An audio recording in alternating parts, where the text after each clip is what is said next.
Un político venido a menos, 1.000.000 de euros iraníes y la promesa de repetir un pasado glorioso que no lo fue tanto, marcan los inicios de la ultraderecha española. De hecho, hace más de lo que creemos. Hablamos de 2014, el mismo año en que nació Podemos. Vox no es solo un partido político, es una forma de concebir el Estado y el orden social bajo el autoritarismo y el neoliberalismo económico. Donde no llega el Estado, llegan sus medios, sus jueces y sus cloacas policiales para que todo siga atado y bien atado. La visión de la nación como una única identidad, con una bandera que defender, con la religión católica como única guía espiritual de las personas y una idea patriarcal de la gestión política que debe realizar el Estado. Todo pasa por él y se lleva a cabo mediante la más estricta disciplina. Vox no reúne el descontento, reúne a los nostálgicos de la dictadura. No es la España que madruga, es la España que vigila desde un despacho con los pies sobre la mesa a sus empleados. Vox no es la alternativa al bipartidismo, es el fin de los partidos. No es lo políticamente incorrecto, es la censura y el retraso de libertades conquistadas. No son los valientes, son los que defienden llevar armas. Vox no nace para mejorar la vida de los españoles, surge para envenenar el debate, confrontar culturas, inventar enemigos como el Islam, el comunismo, el separatismo o el feminismo, con el fin de poder minar la conciencia de clase trabajadora para que se culpe a sí misma de todos los males. Todo financiado por unas élites empresariales que vivieron muy bien con la dictadura, que controlan el 90% de los medios de comunicación del país y organizan campañas de blanqueamiento a diario en tertulias de televisión y radio, con la complacencia de un sistema judicial que huele más a franquismo que a democracia consolidada.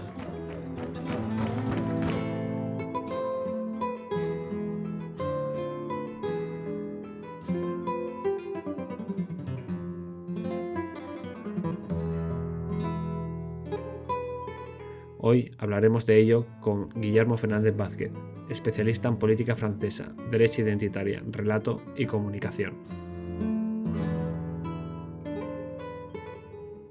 Empezamos.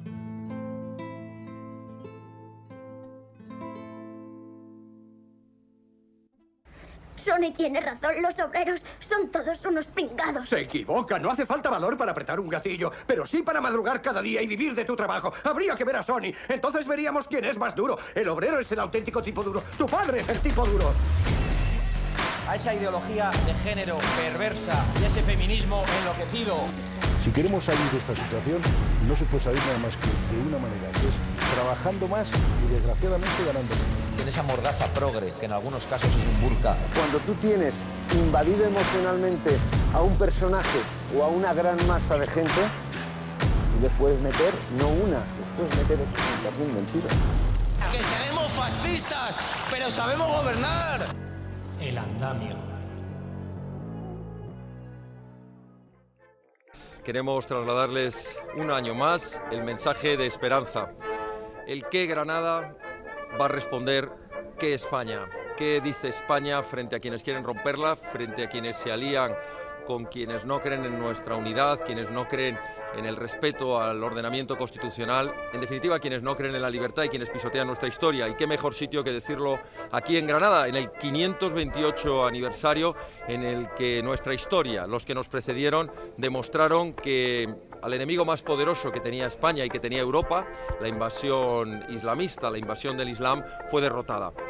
Y decimos que la reconquista no ha terminado, aunque algunos crean que es así. La reconquista de los valores, la reconquista de las libertades, la reconquista de la unidad y la fraternidad y la cooperación entre todos los españoles es una asignatura pendiente. Y la reconquista también frente a esa invasión del islamismo radical, de las mezquitas salafistas, de quienes quieren imponer sobre Europa una concepción totalitaria, una teocracia, pues esa reconquista continúa y creo que nos corresponde a todos los españoles y a todos los europeos seguir defendiendo esos valores que hace 528 años fueron defendidos por quienes nos precedieron. Así que, una vez más, viva Granada y viva España.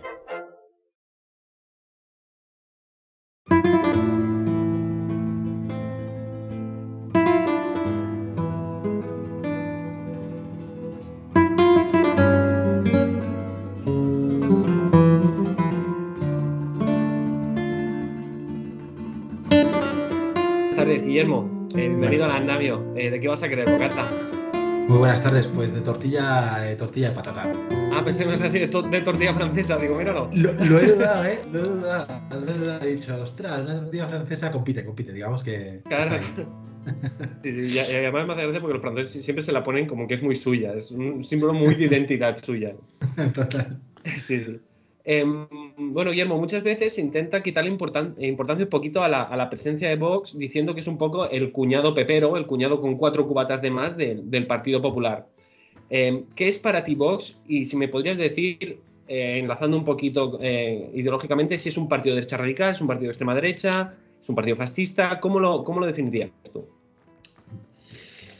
Bueno, pues yo situaría a Vox, ¿no? En la línea en la misma familia política de los partidos, digamos, que todos conocemos o que a todos nos suenan, sobre todo en Europa. Creo que, bueno, si quieres ya lo hablaremos más adelante, ¿no? Pero hay otros fenómenos en el mundo que también están en nuestra mente, ¿no? Tipo Trump o tipo Bolsonaro, que quizás habría que hacer algún matiz, pero digamos que Vox está en la misma línea de, pues, digamos, Giorgia Meloni en Italia, Marine Le Pen o Marisol Le Pen en Francia, Chega en Portugal, Alternativa por Alemania en Alemania, digamos, el partido de los finlandeses o el Partido de la Libertad austríaco o el Partido de la Libertad holandés, ¿no? Digamos, es esa familia política que es verdad que tiene sus matices y que se reúnen en distintos grupos parlamentarios en Bruselas, pero digamos que comparten, podemos situarlo ahí, ¿no? Porque comparten básicamente una agenda parecida, una propuesta parecida, un discurso parecido, ¿no?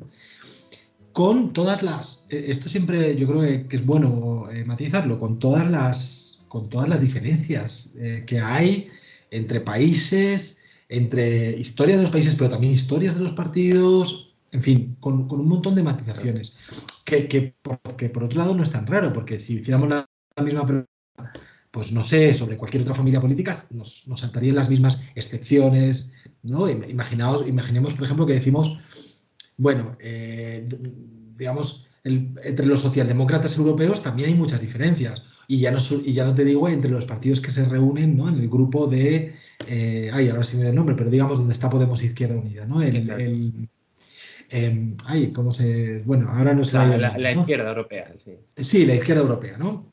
Entonces, claro que ahí siempre hay una cierta amalgama y siempre hay cosas que no parecen cuadrar del todo, ¿no? Pero bueno, en general podríamos clasificarlo ahí. Yo creo que, concretando un poquito más, creo que Vox se parece bastante a Hermanos de Italia, al partido de Giorgia Meloni. Creo que también se parece bastante al partido gobernante en Polonia, al Justicia y Ley, PiS en polaco, que nunca sé si es Ley y Justicia o Justicia y Ley, pero bueno, PiS por sus siglas polacas. Y también podríamos decir, aunque no, bueno, sí tiene su propio partido, no sabemos si lo tiene o no, digamos, el proyecto de FEMUR en Francia, que es apoyado por Marisol Le Pen. Digamos, yo creo que sería como los 3 partidos con los que mejor se entiende desde el punto de vista ideológico. Quizás también, pero es más desde el punto de vista estratégico, con Chega en Portugal. Pero bueno, yo creo que estos son sus principales, digamos, sus mejores amigos, o su pandilla más cercana, digamos. Exacto, sus partners. Y luego, la pregunta que me decías de los nombres, que siempre, a veces, puede ser un poco engorrosa y un poco farragosa, porque es como, ¿qué son? ¿Fascistas? ¿Extrema derecha? ¿Tal? ¿Ultraderecha? ¿Para ti es importante definirlos?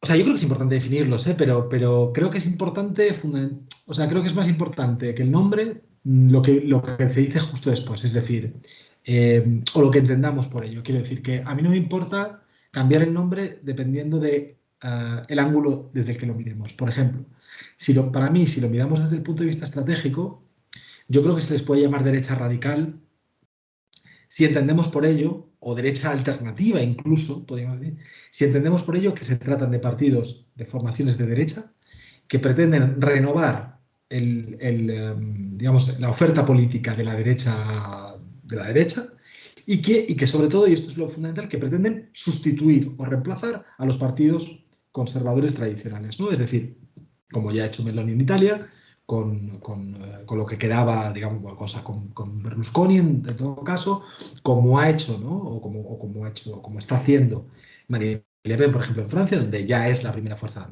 el Rassemblement National, ¿no? La primera fuerza de oposición. Vox en España aspiraría a reemplazar al Partido Popular, Chega en Portugal, lo mismo, etcétera, etcétera, ¿no? Es decir, aspiran a ocupar o bien el gobierno o bien el lugar del principal partido de la oposición de derecha, ¿no? Entonces, desde ese punto de vista, yo los llamaría derecha radical. Y desde el punto, o derecha alternativa. Desde el punto de vista de la ideología, creo que a lo mejor, para especificar más, podríamos caracterizarlo como derecha posfascista. Porque efectivamente no son exactamente neofascistas ni fascistas, pero sí su propuesta política y su ideario bebe de lo que ha sido el fascismo histórico, ¿no? O sea, o no se entendería sin el fascismo histórico. Y no lo condenan, ¿no? También hay veces que... Y no lo condenan. De hecho, No, no condenarlo también. Claro, y no lo condenan. Sí. Sí, perdón.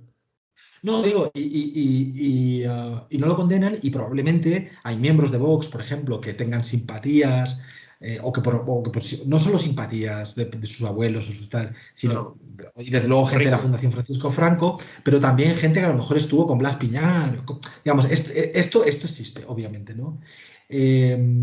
Pero, y del mismo modo que, digamos, en ciencia política o en la academia, a veces a las formaciones tipo Izquierda Unida o tipo la Francisco Misa se les puede llamar poscomunistas, y no lo digo en un sentido negativo, creo que llamar posfascistas a estas formaciones tiene sentido. Y por último, si nos fijamos en un aspecto que obsesiona a estos partidos, que es la cuestión de la identidad nacional, de la nación,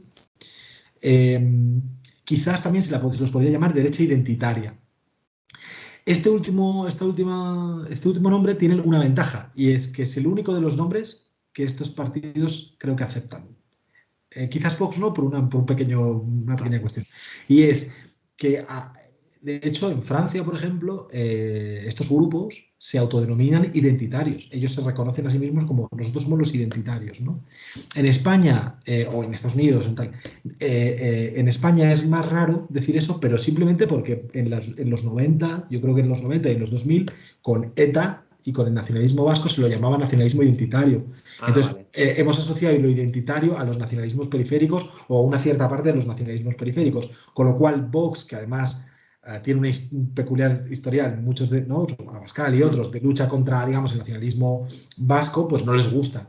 Pero digamos, a nivel más amplio, la palabra identitario es una palabra con la que ellos se encuentran cómodos, ¿no? Y los define bastante bien, ¿eh? Sí, y también, bueno, muchas veces cuando Vox habla de la derecha del PP, como aquella derechita cobarde y todo esto, hace decir, nosotros somos los originales, somos los que estábamos detrás, ¿no? Claro. La esencia. Haces una definición, te he leído una definición de las que más para mí define, valga la redundancia, a Vox, que es autoritarismo en lo moral, neoliberalismo en lo económico. ¿Me lo puedes desarrollar un poco? Sí. Es que me parece en una frase perfecto, pero claro, evidentemente hay que saber de política para saber estos dos conceptos, neoliberalismo y autoritarismo. Sí, y de hecho te añadiría otra. Claro, o sea, es muy curioso que si tú tienes que caracterizar la oferta política de Vox, sobre todo, digamos, de sus programas políticos, o sea, qué programas han presentado las distintas elecciones a las que se han presentado, ¿no? Entonces ahí sí que yo creo que llama la atención que es un programa que es en lo económico claramente neoliberal, ¿no? Digamos, todas las medidas están orientadas a bajar impuestos, quitar el impuesto de patrimonio, de sucesiones, tal. Y digamos, y no solo eso, sino que el ethos, ¿no? es neoliberal, es el dinero tiene que estar donde mejor estás, en los bolsillos de los ciudadanos. El Estado, recientemente he escuchado una entrevista casi muy polémica entre Rocío Monasterio y el Jiménez dos Santos de ayer, que os la recomiendo si es muy tensa y tal. Entonces, Rocío Monasterio continuamente vuelve sobre esto, ¿no? Sobre la idea de qué es esto de que la Comunidad de Madrid gaste más dinero, que el Estado no tiene que gastar, que el Estado tiene que reducir impuestos constantemente, ¿no? Porque los impuestos son un robo, en principio, ¿no? Y solo tolerable para ciertas cosas, ¿no? Entonces, el ethos, el espíritu, el espíritu de su programa económico es claramente neoliberal. Luego, en cuestiones de digamos, seguridad ciudadana o de, que a veces la ciencia política llama ley y orden, es un partido claramente autoritario, ¿no? Eso, medidas de más policía, más represión, más penas de cárcel, o sea, más punitivismo judicial, etcétera, etcétera, ¿no? Por ejemplo, pensemos que Vox tonteó, que quizás fue un mero tonteo, pero en la campaña del 19, en la primera, con la idea de que los ciudadanos pudieran portar armas, ¿no?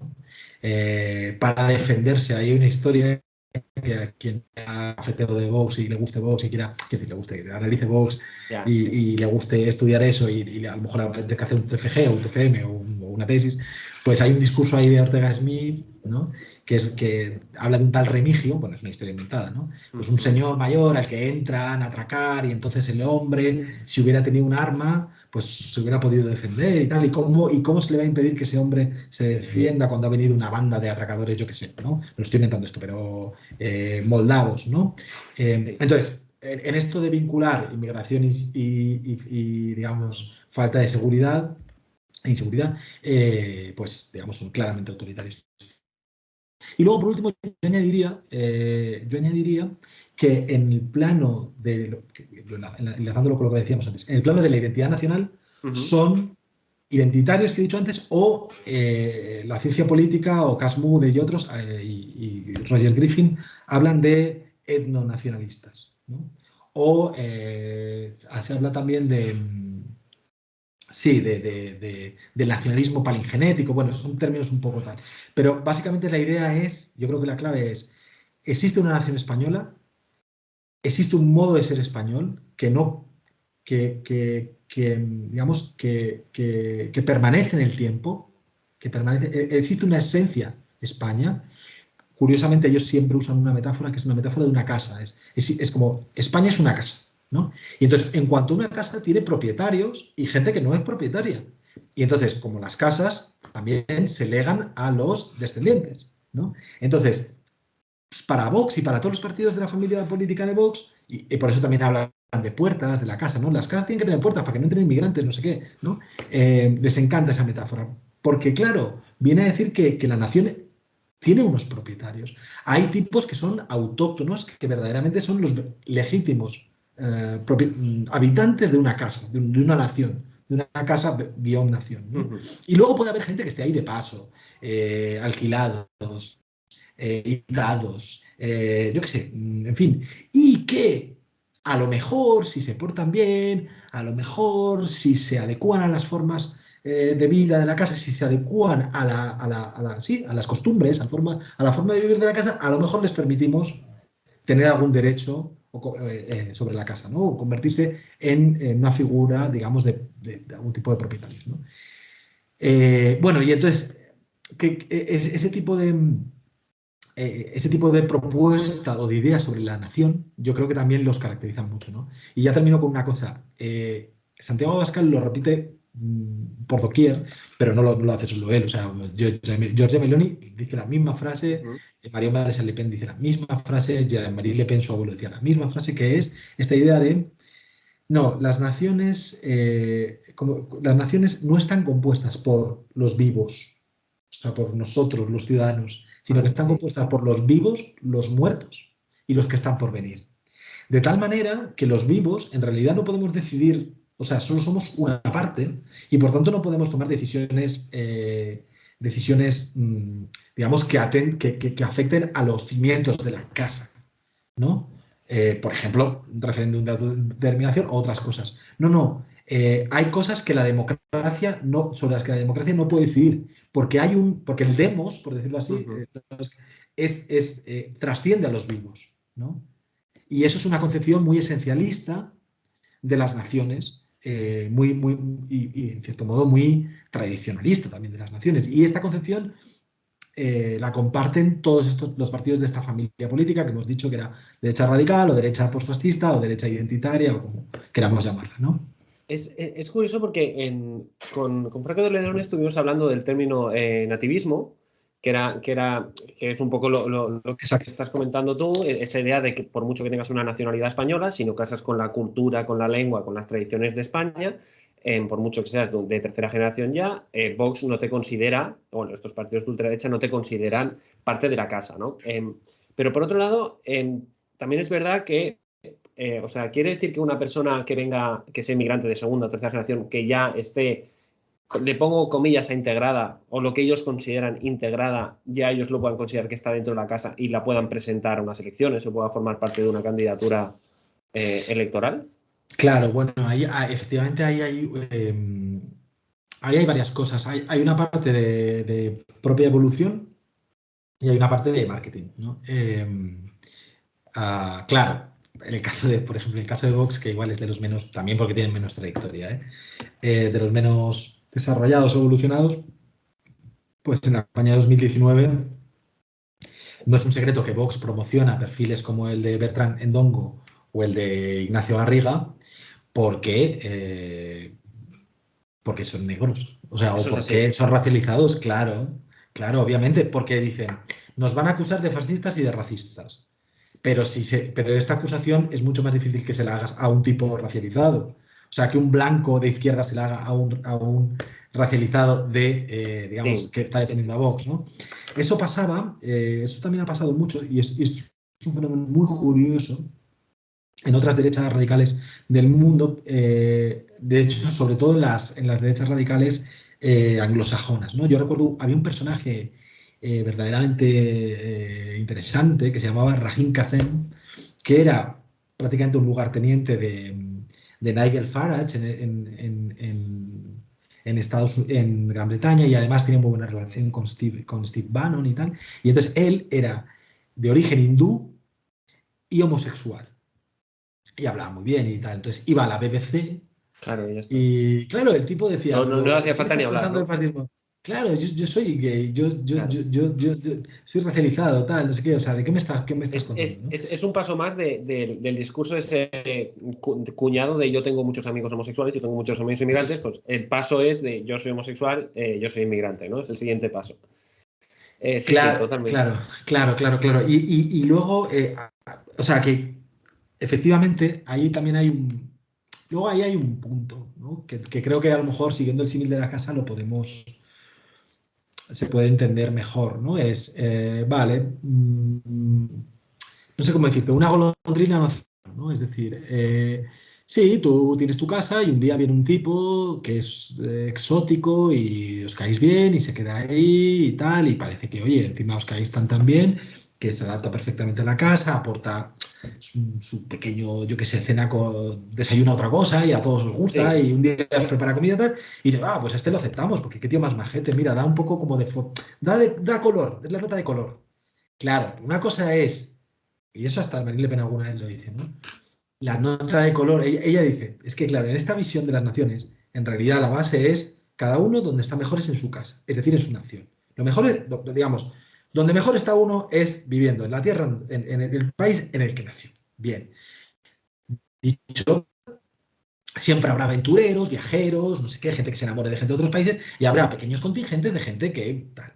Y eso está bien porque aporta folclore y tal, tal, tal. Ahora, lo que no queremos, y por eso siempre dice, es inmigración de masas, o ellos también ahora ponen mucho el acento en, para ser evitado, para no ser llamados racistas, en realidad a nosotros no nos importa tu color de piel, lo que nos importa es tu cultura de origen porque también tenemos una concepción esencialista de las culturas de origen. Y entonces consideramos que hay culturas incompatibles con otras culturas, ¿no?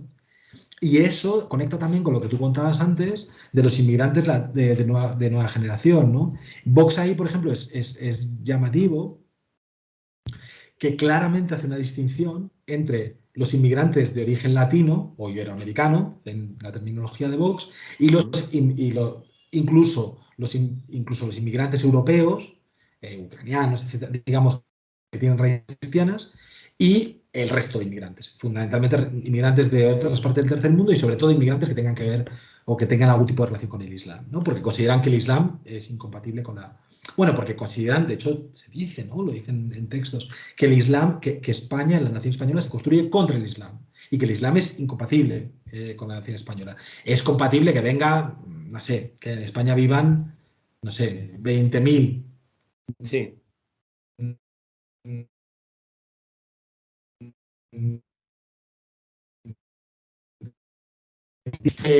y ahí hay un paso que también es llamativo, que yo vengo trabajándolo últimamente y que es como Vox tiene muchos intereses cada vez más estratégicos en Latinoamérica, en Iberoamérica, en este concepto que han dado a llamar la iberosfera, a imitación del concepto anglosajón de anglosfera y tal. Digamos, Vox aspira a ser un actor relevante en América Latina. Está acentuando, o sea, esta idea que ya tenía de inicio de, bueno, al final un ecuatoriano o un colombiano son, en cierto modo, hermanos, son, digamos, más asimilables, ¿no? Esta idea que ya la tenían de inicio, ahora la están como enfatizando más. Y de hecho tú verás discursos de Abascal que dice nuestros hermanos latinoamericanos, que alguien podría decir, bueno, vale, pero eso es un exceso retórico. No, no, no. Luego lo repite y dice nuestros compatriotas. Entonces, claro, cuando tú empiezas a hablar de compatriotas ya estamos hablando de otra cosa, ¿no? Entonces creo que ahí, y enlazándolo con lo que te decía al principio, cuando se habla de este etnicismo, etnonacionalismo, nativismo que tú decías,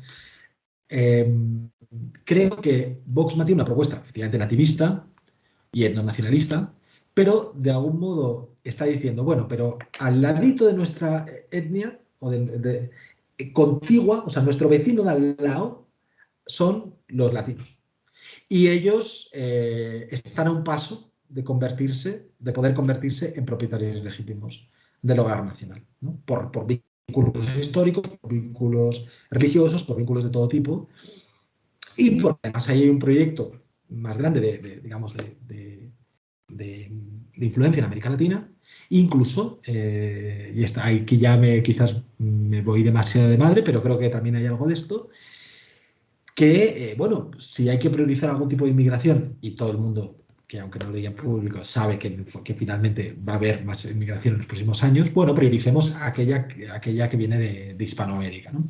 Porque además, si vienen a Madrid, pero también van a otros sitios, a otros digamos, a otros territorios donde la economía es potente en España, uno de los cuales es Cataluña, otro de los cuales es el País Vasco y otro de los cuales en menor medida es Galicia, pues bueno, es gente que viene hablando español y que en principio no le hace demasiada gracia a las políticas, bueno, pues ¿cómo se dice?, de inmersión lingüística, ¿no? Entonces, también incluso es favorable, o sea, incluso esta inmigración, digamos, de manera indirecta, yo diría, puede favorecer una concepción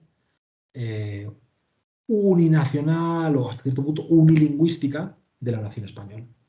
No sé si me estoy explicando. Sí, es interesante. En ese aspecto, ¿ves? Nunca me había parado a cómo la ultraderecha utiliza la inmigración latina para unificar lingüísticamente, por lo menos, a España. Me parece ahora brutal. Ahora me has dejado...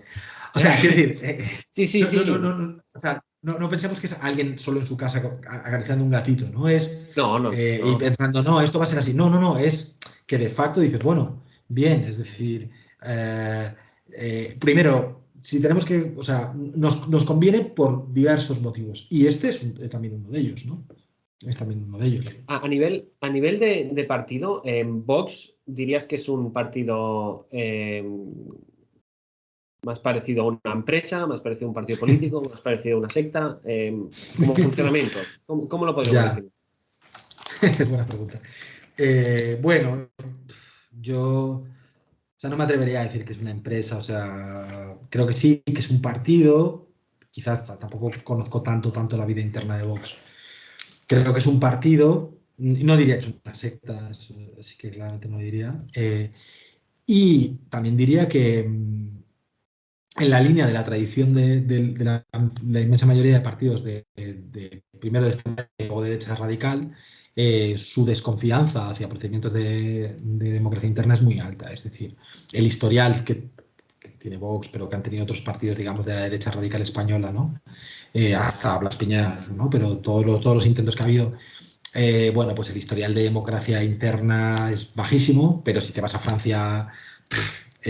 Marine Le Pen pues es una déspota interna, pero y ya no te cuento cómo era su padre, ¿no? Y por eso siempre vivían escisiones, ¿no? Porque es que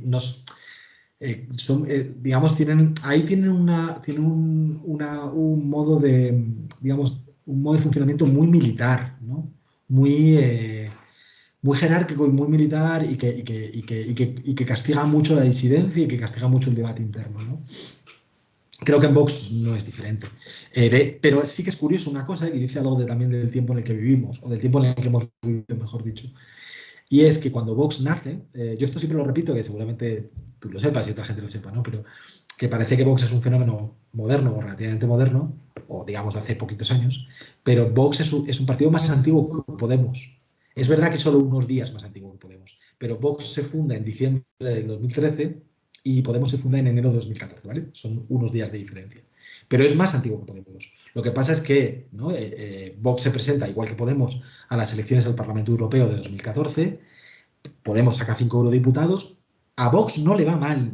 Vox está a punto de sacar un escaño, que hubiera cambiado mucho la historia, si llega a haber sacado ese escaño por Vidal, ese eurodiputado con Vidal Cuadras, pero al no sacarlo y quedarse a las puertas, pues vive lo que llaman el tránsito por el desierto, la odisea, no me acuerdo, la travesía del desierto.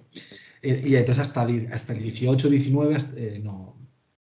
Entonces, a lo que voy es cuando Vox se funda en 2013, todavía está un poco presente y sobre todo cuando luego dimite Vidal Cuadras y llega Santiago Abascal a la dirección del partido en 2014, lo hace con una gente, digamos, más joven, etcétera, etcétera. Entonces, ¿qué está pasando en España? Está habiendo casos de corrupción, ¿no? Se están descubriendo muchos casos de corrupción en el PP y además tenemos toda esta cosa del que Podemos movilizaba mucho, ¿no? De la nueva política, el espíritu del 15M, la democracia interna, la participación ciudadana, ¿no? Y Vox, aunque parezca mentira, recoge un poquitito de esto. Y precisamente para diferenciarse del PP, en sus inicios Vox tiene estatutos, digamos, bueno, donde se recoge este especie de espíritu del tiempo, ¿no? De ese momento. Y lo que ha pasado después es que cuando Vox ha empezado a crecer, sobre todo a partir del 19, ha laminado por completo todos estos procesos de democracia interna, sin que tampoco eso haya dado lugar a grandes aspavientos dentro del partido. Sí, o sea, es verdad que ha habido gente que se ha quedado por el camino, gente a la que, por cierto, luego en los últimos meses, ¿no? Macarena Olona estuvo tratando de pescar, ¿no? Para sus proyectos, si tuviera, ¿no? Pero, o sea, ha habido mucha gente, es verdad que ha habido muchos cadáveres por el camino que ha ido dejando la Secretaría General o sea, la Secretaría Orgánica, digamos, de Javier Ortega Smith, que eso, digamos, ha sido un ordeno y mando y se ha cargado a mucha gente y ha sido un déspota, pero tampoco, o sea, en fin, tampoco esto ha llegado mucho a la prensa ni le ha importado a casi nadie, ¿no? Más que allá de los militantes a los que dejaba por el camino, ¿no? O sea, quiero decir que al final el candidato de Vox, o la gente que mandaba en Vox en Huelva, o la gente que mandaba Vox en Toledo, tal, eran los tipos afines a la dirección y punto, ¿no? Y al final Vox ha terminado siendo un partido dirigido por muy poquitas personas, por un núcleo de personas irrisorio.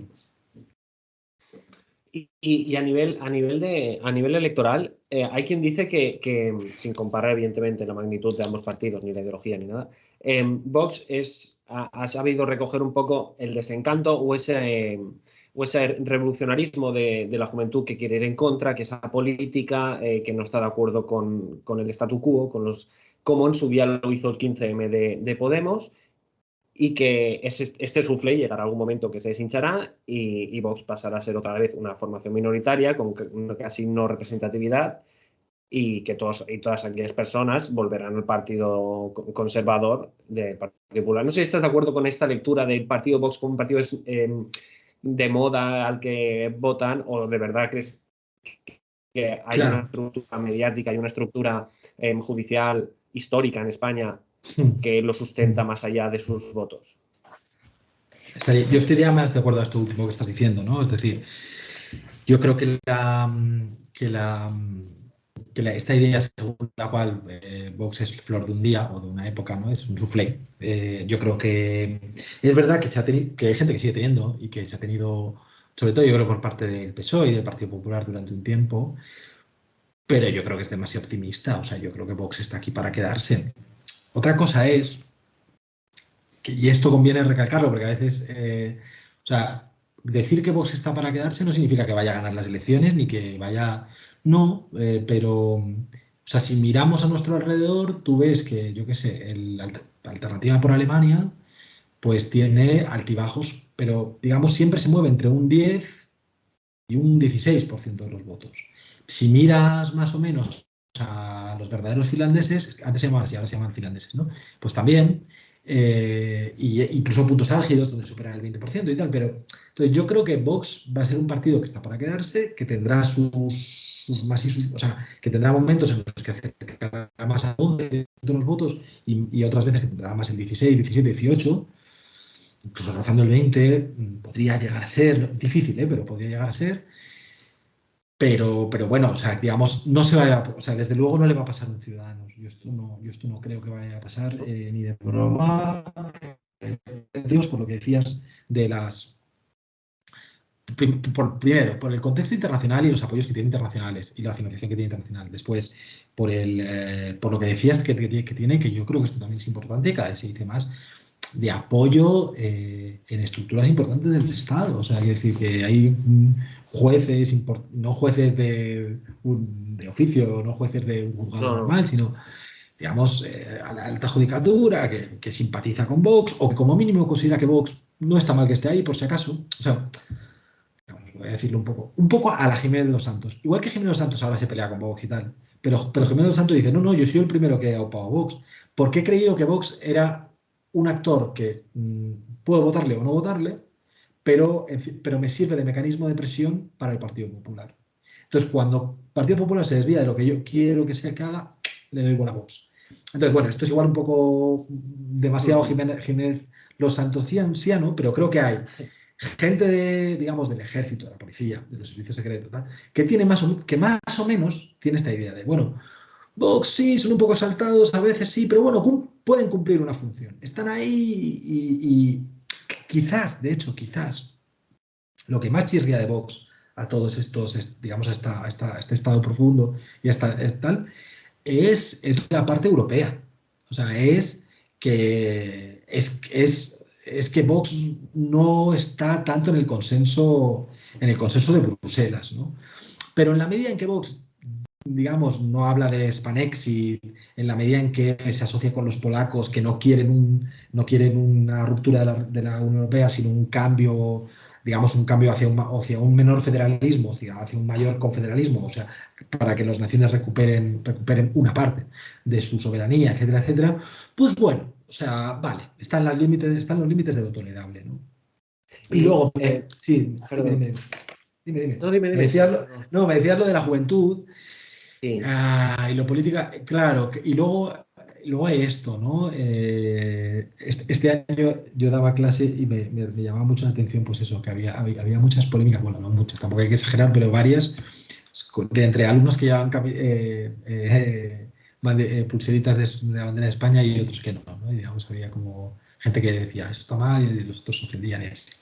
El punto para mí, o sea, más allá de, o sea, estoy de acuerdo en lo que comentas, o sea, Vox tiene esa atractividad de lo rompedor, para la gente más joven, yo creo, sobre todo, para la gente más, digamos, en la adolescencia o posadolescencia, de que es algo que dices y tus profesores se escandalizan, ¿no? Es decir, que tiene algo, y perdona la broma, ¿no? De cuando yo tenía 16 años y decías anarquía y guerra fría y el profesor te decía como que estás loco, o sea, o abajo el Estado, pues tiene algo de eso, de que te divierte o te ríes por lo bajo. Y arriba España o arriba o tal, o pongas un yugo y las flechas, hay eso. Pero yo creo que más allá de eso, que es relativamente... decía que Vox ha sido, yo creo, muy inteligente a la hora de instalar un marco, que es el marco de que existe una izquierda moralista, ¿no? Que básicamente te está diciendo constantemente lo que tienes que hacer y sobre todo está juzgándote. O mejor dicho, está del otro lado, es una especie de gran hermano, de un sacerdote progresista que te está diciendo todo el rato: esto no se hace así, esto no, esto tal, vigila esto mal, esto mal. Y frente a esa especie de religión o de moralismo, Vox te dice libertad. O Vox, en realidad Vox, bueno, te dice libertad e incluso te dice otra cosa, te hace un pacto cínico contigo y te dice, mira, en realidad me da igual lo que tú pienses y lo que a ti te gusta. Yo te garantizo que no me voy a meter contigo. O sea, me explico mejor. Vox dice, hay una izquierda que te dice, ¿comes carne? Mal. yo qué sé, ¿tu padre caza conejos en un pueblo de Extremadura? Mal. ¿Consumes mucha ropa? Mal. Tal, mal, mal. Reciclas ¿Te mal. gusta? Claro. ¿Te sientas de determinada manera? Eres un machirulo. Mansplaining, no sé qué, mal. Entonces, como si hubiera una izquierda acogotante, que te estuviera en el cogote todo el día diciendo tal.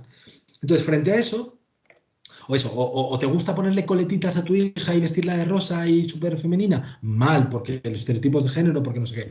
Vale, entonces ellos te dicen, ¿que tu padre le gusta cazar? Vale. ¿Que no le gusta cazar? Vale. Lo único que te dicen es, no te preocupes, estate tranquilo, yo no te voy a juzgar. ¿Sabes? Ese es el... Ujú. No digo que sea verdad, pero creo que ese es el éxito de Vox. Y por eso también Vox creo que ha tenido una cierta penetración entre los jóvenes, entre los adolescentes y no tan adolescentes, y fundamentalmente entre los hombres. Porque fundamentalmente los que nos sentimos o nos podemos sentir más acogotados somos los hombres, ¿no?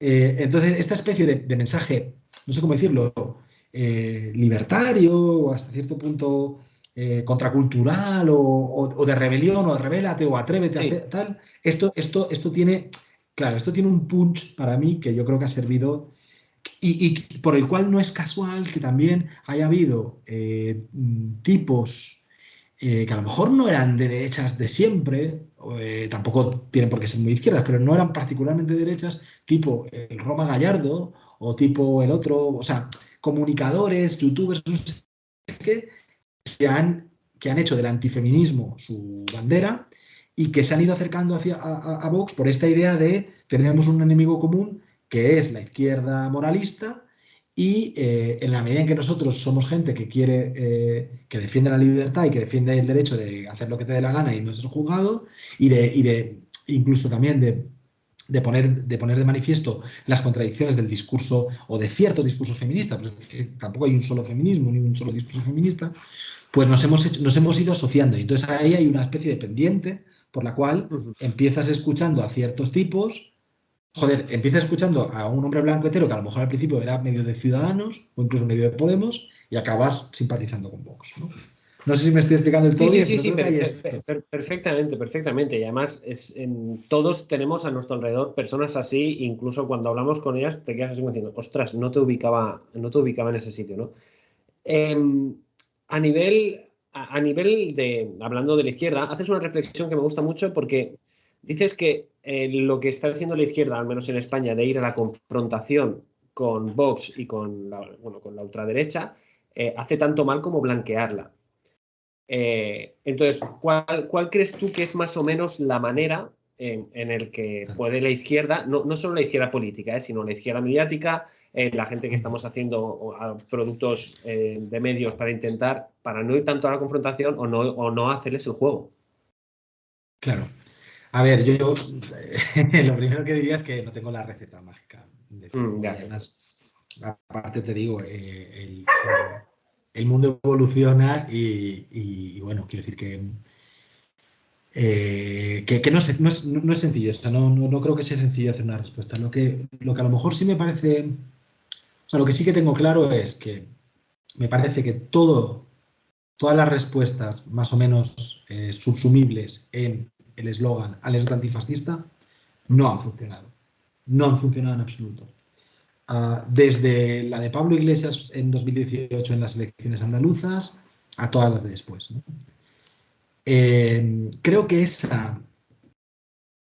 en realidad creo que esa alerta, porque esas alertas antifascistas, cordones sanitarios, funcionan una vez o funcionan muy de vez en cuando en situaciones excepcionales. Creo que funcionaron un poco, o mejor dicho, que el único efecto que tuvieron, yo diría que no ha funcionado nunca, pero digamos, el único verdaderamente donde tuvieron algo de efecto, creo,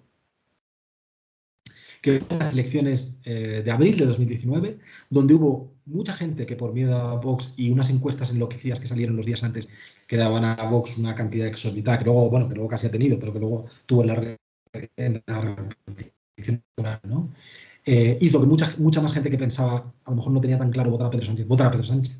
Y que gente que no tenía claro si iba a votar, votara a Podemos. O sea, mejoró ahí un poco. Pero luego ese efecto se deshizo en noviembre, en las elecciones de noviembre. Y luego, ahora ya no tendría ningún. no ha funcionado en Andalucía, o sea, digamos que esto no funciona. Y recurrentemente, ahora el PSOE está otra vez con el fantasma PP-Vox.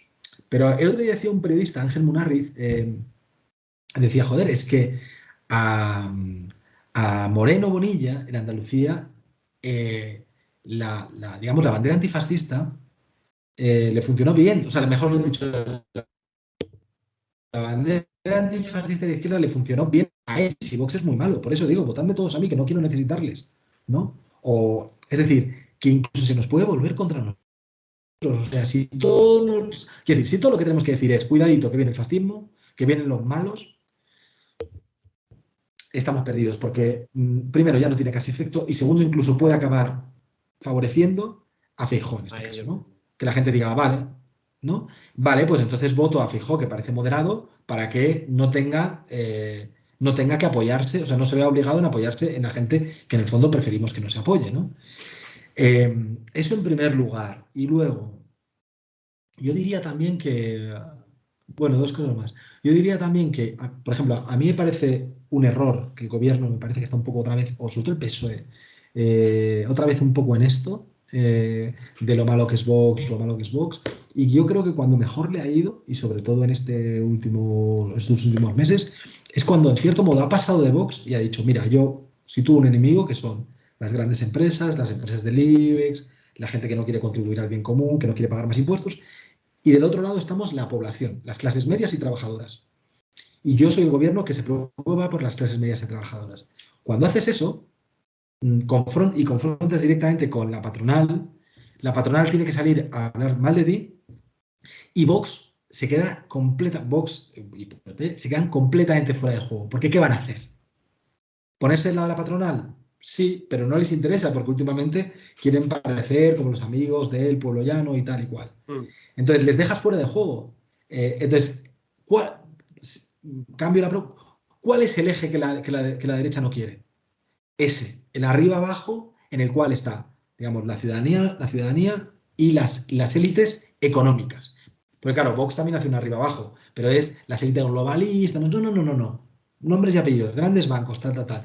Y medidas concretas. Y ante estas medidas del gobierno, ¿tú cómo te sitúas? Y entonces tienen que buscar, pues entonces sale Espinosa de los Monteros haciendo una crítica neoliberal al gobierno, ¿no? Y de gasto. Y entonces ahí les haces, no les haces polvo, porque ya o sea, insisto en eso, ¿no? Esto no va de que desaparezcan, pero les dejas fuera de juego. Y eso es importante. Les dejas fuera de juego durante un tiempo. Y eso les hace daño, ¿no? Y lo último que te quería decir, que a mí me llamó mucho la atención y que vale la pena pensarlo, es que no sé si te acuerdas la campaña electoral de Madrid, la de 2021, ¿no? La de Ayuso, la que arrasa Ayuso, que ahí también se dio en una especie de marco antifascista. Sí, pero que si te fijas, sí, pero luego Pablo Iglesias y el PSOE y tal, está en juego nuestra libertad, está en juego nuestro modelo de tal. Si te fijas, obviamente los resultados te dicen que no salió bien, pero es que en realidad, si te fijas, era imposible de comprender lo que quería hacer la izquierda. Es decir, yo no sé si a ti te pasó, yo tenía conocidos que habían votado a la izquierda, no son gente muy politizada, pero que habían votado a la izquierda y que habían votado a Podemos. Preciso, fundamentalmente tíos, que con la pandemia, que vivieron muy mal la pandemia y que con la pandemia, o sea, que ellos como que necesitaban hacer deporte y salir a la calle. Y que no poder hacer eso les angustiaba muchísimo. Y vivían esas restricciones con angustia. También ahí hay un etos neoliberal, te lo digo. Pero bueno, vale, es gente que había votado a Podemos. Entonces, esta gente va a votar y la gente le dices, están en juego tus libertades porque viene el fascismo. Pero joder, pero ellos dicen, pero un momento, si el que me está diciendo que me quede en casa, o sea, ¿cómo va a venir el fascismo? O sea, tú me dices que viene el fascismo de unos tíos que dicen que puedo hacer lo que quiero y que puedo salir de casa, y que eso es el fascismo, y que tú no eres el fascismo cuando tú me dices que tengo que hacer esto y quedarme en casa. O sea, es un argumento demasiado complicado. La gente no podía entender, o sea, era imposible entender, un salto demasiado grande, ¿no? Y fuimos tan tontos de pensar que esa especie de crítica axiológica, de poner un marco axiológico a nuestros valores, nuestro modo de vida, nuestra democracia, iba a hacer que la gente se movilizara en masa. Pero es que la gente menos politizada yo creo que no entendió nada, ¿no? O sea, no entendió. O sea, podía entender quizás hay un poco más el mensaje de Mónica García, que era como, bueno, sí, vamos a financiar la sanidad, vamos a tal, no sé qué, más cuidar, vamos a cuidar a la gente, pero no tanto el que viene el fascismo, porque claro, porque es que estos tíos, porque es que Vox y sus aledaños habían estado durante toda la pandemia hablando de Pedro Sánchez como, o sea, hablando de España como si fuera 1984 y como si la pandemia, acuérdate de esos carteles de Sánchez como un gran dictador, el fantasma de Venezuela, como si la pandemia fuera a ser usada por... Claro, entonces... Sí. Claro, entonces era un marco demasiado difícil, que obligaba a 3 piruetas para ser comprendido Sí, por aquel que no... Claro, y sí, encima dime. supongo que no ayuda el salir a decir las medidas de la pandemia con un militar al lado, ¿no? Supongo que esa imagen debía Claro, ayudar menos todavía, ¿no? claro, claro. Y luego una cosa, perdona, que decías también, y que yo... eh, o sea, que creo que aunque parezca mentira, y esto mucha gente me lo criticará, ¿no? Pero bueno, que a veces este lenguaje de no, hay blanquear, ir en contra y tal, que sí, que me parece bien que hay que hacer esta crítica, pero que creo que, o sea, que creo que lo mejor que se puede hacer con Vox, hasta cierto punto, no es transigir todo con ellos, ¿eh? Pero es, uno, buscar los marcos que menos, o sea, los marcos y los tipos de discusiones que menos les interesan, insistir en ellos.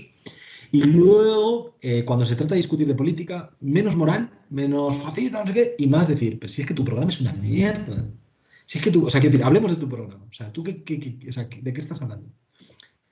Y, o sea, hablemos de impuestos, hablemos de tal, pero, por ejemplo, incluso hablemos, o sea, ¿tú qué estás diciendo? ¿Que quieres hacer un trasvase? ¿O que quieres volver al modelo ideológico del PP de los años 2000?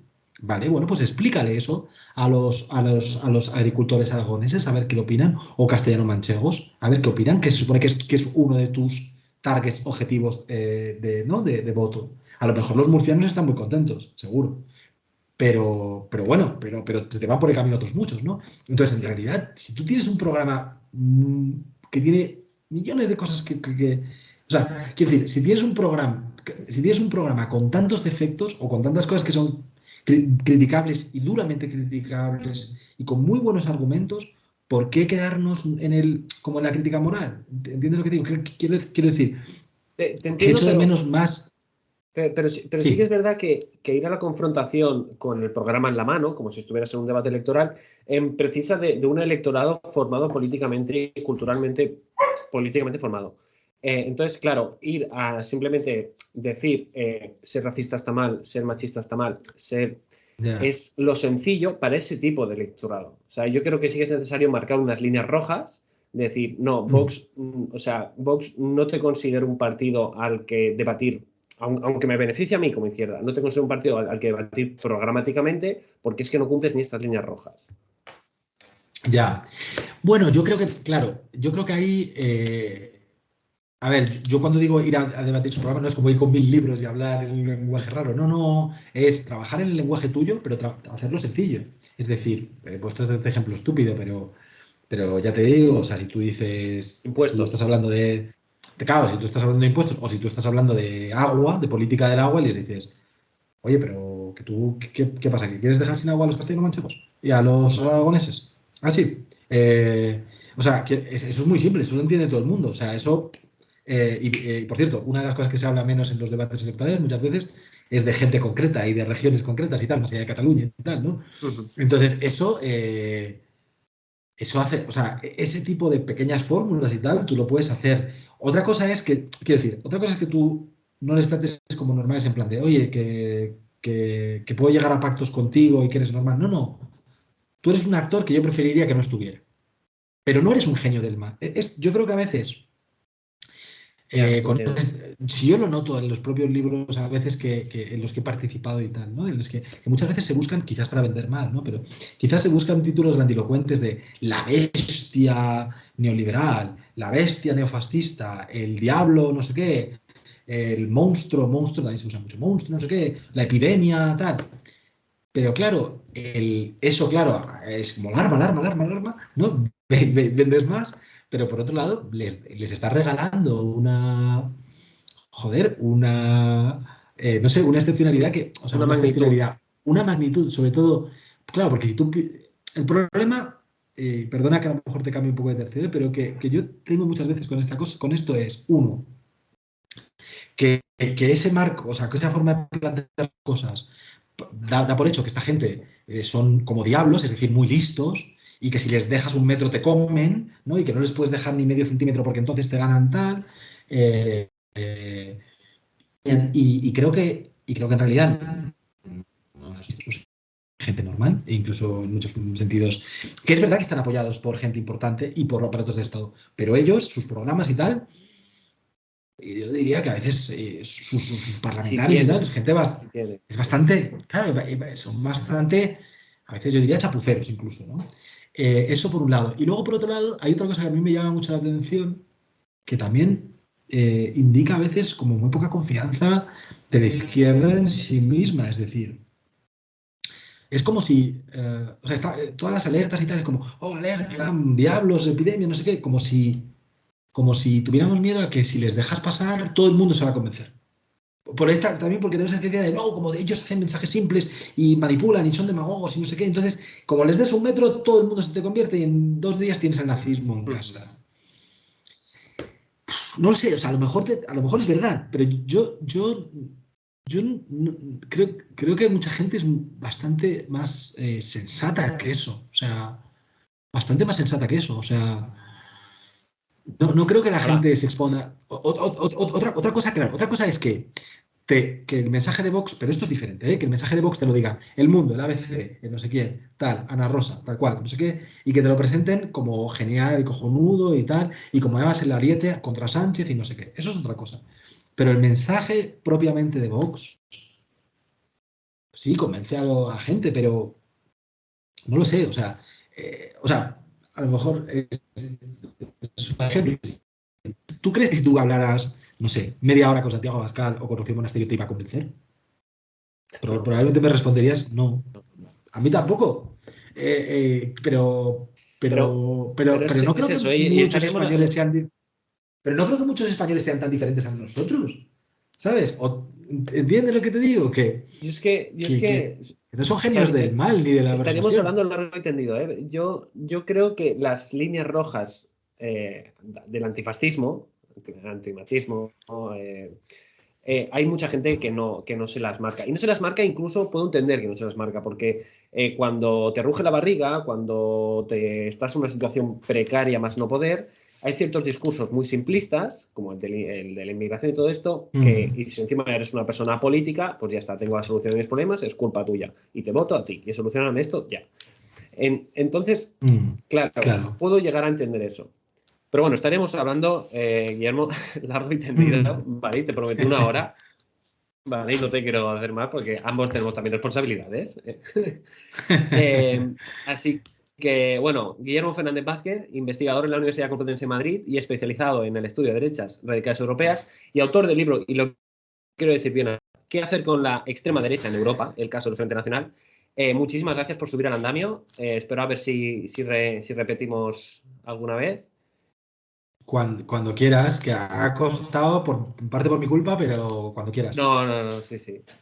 Pues muchas gracias, Guillermo. Que va todo muy bien. Gracias a ti, de verdad. Hasta luego. Igualmente.